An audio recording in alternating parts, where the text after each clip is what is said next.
আছো সবাই? আশা করছি সবাই খুব ভালো আছো। তোমাদের পড়াশোনাও খুব ভালো চলছে। তো এনটিপিসির আন্ডার গ্র্যাজুয়েশন আমি রিভিউ দেব বলেছিলাম, তো সেটা শ্যুট করা হয়েছিল না, তো সেজন্য লেট হলো ভিডিওটা আসতে।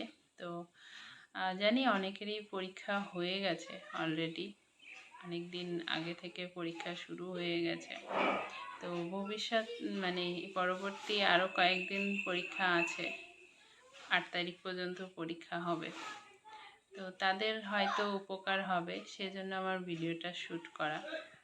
তো ফার্স্টেই বলবো, এনটিপিসির যার যেখানে অনেকেরই দূরে দূরে পড়ছে, বিশেষ করে ছেলেদের, মেয়েদের কাছে পড়লেও কিন্তু ছেলেদের দূরে দূরেই সেন্টার পড়ছে, এটা একটা সমস্যা।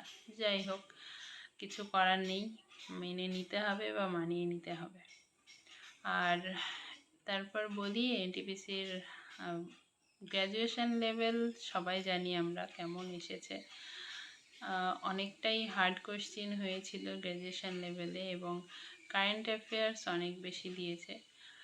আর আন্ডার গ্র্যাজুয়েট লেভেলেও সেম দেখলাম আমি। ম্যাথগুলো, ফার্স্টে ম্যাথ বলি, ম্যাথগুলো ভীষণ ক্যালকুলেটিভ দিয়েছে। মানে একটা সিম্পল ম্যাথকে কিভাবে ক্যালকুলেটিভ করা হয়েছে সেটা মানে ওই ম্যাথগুলো না দেখলে বোঝা যেত না। সামান্য গড়ের অঙ্ককেও সেটাকে অনেক বেশি জটিল করে তুলে ধরা হয়েছে, যাতে টাইম কনজিউম হয়, টাইম নষ্ট হয় তোমার। তো সেজন্য যারা খুব ভালো ম্যাথে, আমি খুব ভালো নই ম্যাথে, তাই আমার কাছে এরকম মনে হয়েছে, যারা খুব ভালো ম্যাথে তাদের হয়তো সমস্যা হবে না, কিন্তু যারা এভারেজ স্টুডেন্ট আমার মতো, ম্যাথে একটু দুর্বল, তো তাদের একটু প্রবলেম হয়েছে। টাইম, ম্যাথ পারা গেছে কিন্তু টাইম লেগেছে। আর রিজনিং ইজি ছিল, রিজনিংয়ে নর্মাল যেমন থাকে তেমনই ছিল, খুব একটা কঠিন ছিল না।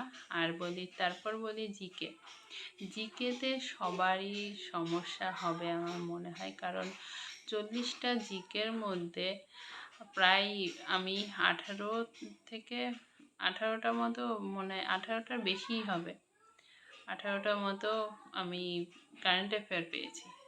আর শুধু মে মাসের, 25 সালের মে মাসের কারেন্ট অ্যাফেয়ার পেয়েছি। মার্চের হয়তো 2-1টা ছিল, ফেব্রুয়ারির 1টা ছিল, আর সব 25 সালের।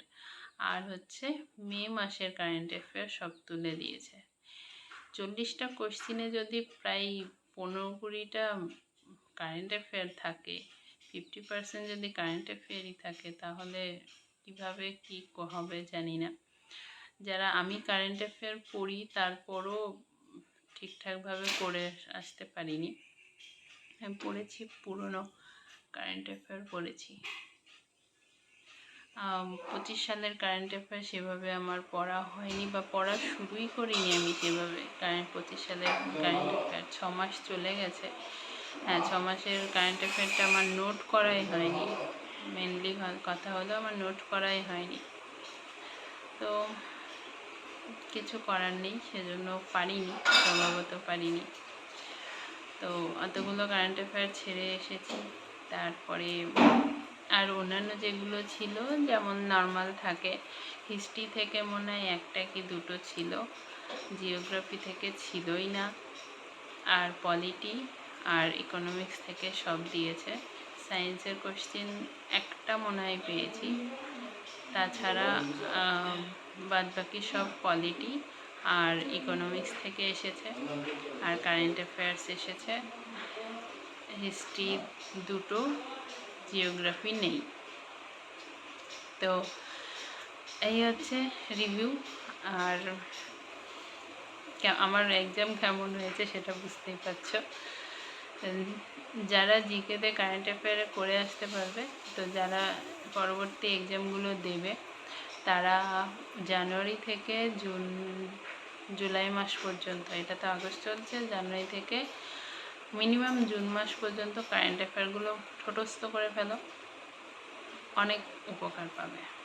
এখন যাদের 2-3 দিন সময় আছে, বা 8 তারিখ পর্যন্ত এক্সাম, যাদের লাস্ট ডেতে এক্সাম আছে, তারা অনায়াসে কারেন্ট অ্যাফেয়ার মানে কয়েকবার দেখলে, দিনের মধ্যে যদি ইয়েগুলো দেখো, ম্যারাথন যে একবারে ওই উইকলি মান্থলি না দেখে 6 মাসের একবারে যে ভিডিওগুলো, এই ভিডিওগুলো 2-3 বার করে একটা ভিডিও দেখো, দিনে 2বার করে দেখো, যদি তাহলে অনেকটাই উপকার পাবে। যদিও মনে থাকে না কারেন্ট অ্যাফেয়ার, তারপরও দেখে গেলে কিছুটা হলেও আন্দাজ পাবে বা মনে কমন পেতেও পারো।